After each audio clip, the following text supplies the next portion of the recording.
अस्सलाम वालेकुम एवरीवन। अहमदाबाद के क्रैश की रोंगटे खड़े कर देने वाली रिपोर्ट सामने आई है और सबसे अजीब घटना जो किसी आतंकवादी घटना जैसी प्रतीत होती है और ऑफिशियल रिपोर्ट का इशारा है कि पायलट को किसी ने धक्का दिया था। आज हम आपको ऑफिशियल रिपोर्ट के हवाले से जो सच बताने जा रहे हैं उसे पूरा देखें और आपके पैर से भी जमीन खिसक जाएगी। जी हां, अहमदाबाद के आसमान में 12 जून 2025 की उस धूप भरी दोपहर रनवे 23 राइट पर खड़ा था एयर इंडिया का चमचमाता Boeing 787 flight number A1171 London Gatwick जाने वाली रोजमर्रा की उड़ान। लेकिन इस बार रोजमर्रा से कुछ अलग होने वाला था। कॉकपिट के भीतर कप्तान सुमित संभरवाल अपने चेकलिस्ट के आखिरी बॉक्स पर टिक लगाते हुए थ्रॉटल लीवर पर हाथ रखते हैं। उनका को पायलट क्लाइम कुंदनर लगभग 4000 घंटे अनुभवी फर्स्ट ऑफिसर रेडियो पर टावर से क्लियरेंस पढ़ते हैं। A1171 runway 223 right wind 210 degrees and 12 knots cleared for taxi। दोनों इंजन ऊंची गहरी घरघराहट से थ्रस्ट उठा रहे हैं। कॉकपिट दरवाजा 9/11 के बाद लागू सख्त नियमों के तहत भीतर से लॉक है। कोई एयर होस्टेस, कोई वीवीआईपी, कोई तकनीशियन दरवाजा खुलवाए बिना अंदर दाखिल ही नहीं हो सकता। यानी अंदर बस 2 इंसान और 250 जिंदगियां उनके पीछे।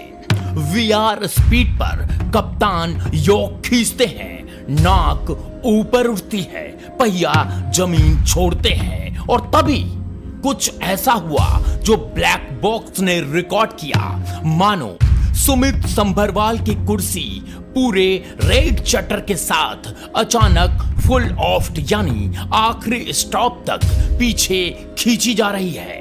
कैप्टन सुमित संभरवाल का बदन संतुलन खोता है। फिर जो ब्लैक बॉक्स में रिकॉर्ड हुआ वो चौंकाने वाला है। मानो दोनों थ्रॉटल लीवर एक झटके में पूरी तरह पीछे सरकते हैं। इंजन तुरंत आइडियल कंडीशन में चला जाता है। आइडियल कंडीशन का मतलब होता है कि वह अवस्था जब विमान खड़ा होता है और कोई हरकत नहीं करता। विमान जो अभी अभी हवा में उड़ना या चढ़ना शुरू ही हुआ था, पावर खोकर लड़खड़ा जाता है। 2 सेकेंड, 3 सेकेंड और 300 फीट की ऊंचाई, फिर उसके बाद लगभग 600 फीट की ऊंचाई पर स्टॉल सायरन जोर जोर से बजने लगते हैं। जहां यात्री केबिन में बैठे हैं वहां अजीब सी कलरफुल लाइट चमकने लगती है। कप्तान हड़बड़ाकर कुर्सी ऊपर खींचने की कोशिश करते हैं, लेकिन सीट रेल में धंसा टूटा लॉक पिन शाफ्ट को जाम कर चुका है और को पायलट घबराकर थ्रॉटल तक पहुंचते हैं, पर कप्तान की सीट से रास्ता ढका है। उनका हाथ लीवर तक नहीं पहुंच पाता। इंजन की गड़गड़ाहट घुट रही है, लिफ्ट गिरती जा रही है और तभी कॉकपिट वॉइस रिकॉर्डर में दर्ज होते हैं वो सबसे डरावने शब्द, मेडे, नो पावर, नो पावर। यहीं से शुरू होती है असली कहानी, क्योंकि सवाल उठता है झटका आया कैसे? क्या कोई सचमुच तीसरा शख्स कॉकपिट में घुसा हुआ था? क्या आतंकवादी साजिश रची हुई थी? और अगर रची भी गई थी तो क्या स्टाफ से जो भी कोई स्टाफ जिहादी बन गया था जिसने कुर्सी पर धक्का मारा? आपको भी लगता है कुछ ना कुछ गड़बड़ है तो वीडियो को लाइक करके अपना वोट दर्ज कीजिए। हमें पता चलेगा कि आपकी क्या राय है इस पर। हम आपको बताएंगे कि आखिर में क्या क्या संभव हो सकता है। अब सवाल एक और कि क्या यदि दरवाजा लॉक था, CFDT लॉग में दरवाजा खुलने की कोई एंट्री नहीं, तो क्या सीट का लॉक खुद ब खुद टूटा? क्या यह मैन्युफैक्चरिंग डिफेक्ट था या मेंटेनेंस की लापरवाही? क्यों को पायलट सिर्फ 3 मीटर की दूरी होते हुए भी लीवर तक नहीं पहुंच सके? और इससे भी बड़ा सवाल, अगर पूरा मामला बस एक मैकेनिकल गड़बड़ी थी तो आज तक अधिकारी रिपोर्ट अधूरी क्यों है? कुछ पन्नों पर काली पट्टियां क्यों हैं? ऑफिशियल लीकेज कहता है कि एफडीआर यानी फ्लाइट डाटा रिकॉर्डर पर एक बहुत अजीब पैटर्न मिला। टेक ऑफ के ठीक 12वें सेकंड पर दोनों इंजन के थ्रस्ट पैमाने 97% से एक झटके में गिरकर 3% पर आ गए, बिना किसी ऑटो थ्रॉटल कमांड, बिना किसी सिस्टम फेल संदेश के। ऐसा तभी होता है जब कोई फिजिकली फोर्स से थ्रॉटल को धकेले। अब आप कहेंगे धक्का तो फिर किसी इंसान ने ही दिया होगा, लेकिन कॉकपिट लॉक इतना आसान नहीं है और किसी को अंदर घुसने के लिए दरवाजा यूनिफॉर्म कोड टाइप करना पड़ता है, जिसका सिग्नल सीवीआर पर बीप की तरह रिकॉर्ड होता है। ऐसा कोई बीप मौजूद नहीं है। इसका मतलब साफ है कि फ्लाइट के टेक ऑफ करने के बाद कोई अंदर, जैसे क्रू मेंबर या यात्री, अंदर प्रवेश नहीं किया। तो क्या पहले से ही कोई अंदर छिपकर बैठा था? बोइंग 787 में जंप सीट पायलट और को पायलट की सीट के पीछे होती है। यह सीट आमतौर पर प्रशिक्षक या चेक पायलट के लिए होती है।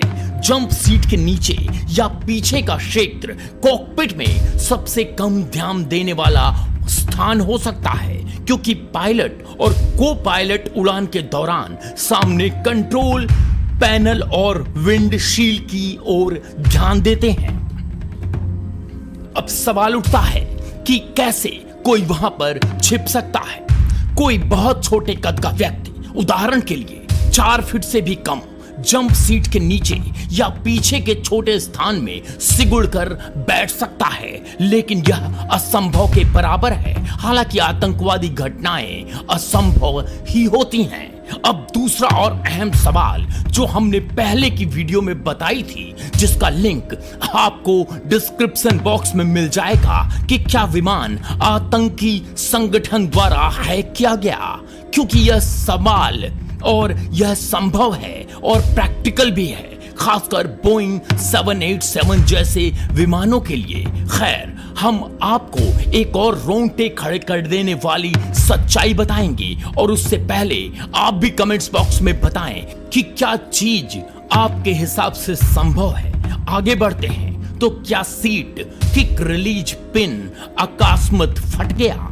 क्रैश साइट पर ढेर ढोके मलबे से वही छोटा पिन बरामद हुआ जिस पर मेटालिग्राफिक एनालिसिस ने दिखाया पिन कुछ हफ्तों से माइक्रो क्रैक्स झेल रहा था। शायद टेम्परिंग में गड़बड़, शायद रूटीन इंस्पेक्शन की चूक, लेकिन फिर भी सीट के पीछे के लिए धक्का जैसी ऑडियो थंप सीवीआर में कैसे रिकॉर्ड हुई? क्या लॉक टूटने की धाय आवाज को हमारी कानों ने धक्का मार लिया, या फिर हमारे दिमाग ने साजिश कर ली?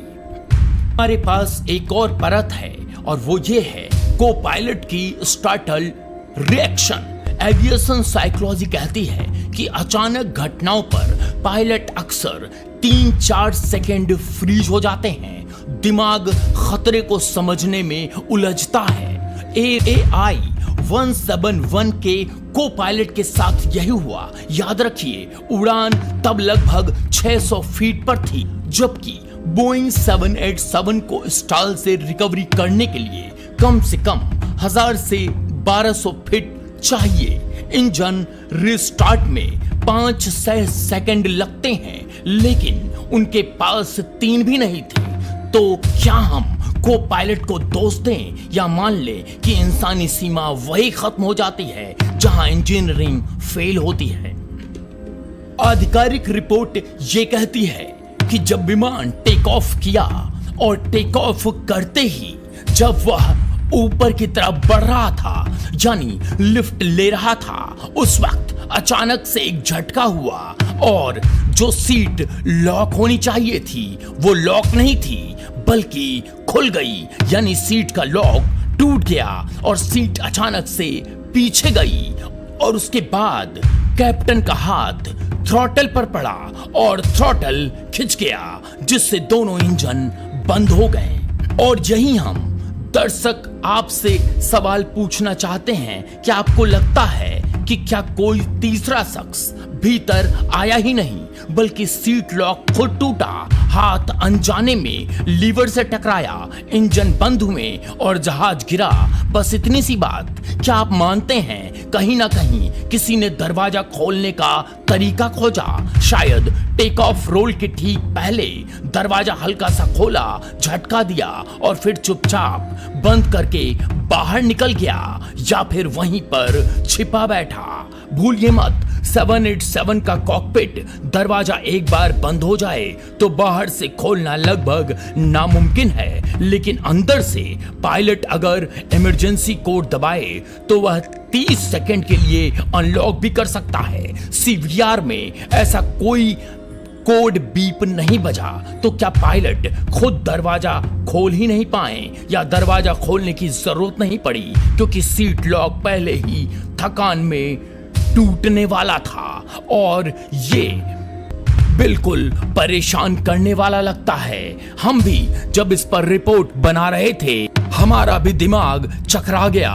अब जरा आप भी कमेंट्स बॉक्स में बताइए क्या हुआ होगा, कैसे इतनी जिंदगियां गईं, क्या वाकई आतंकवादी घटना थी या नहीं? चैनल को सब्सक्राइब कीजिए। इतने सटीक विश्लेषण के साथ शायद ही कोई चैनल इस रिपोर्ट को दिखा रहे हों।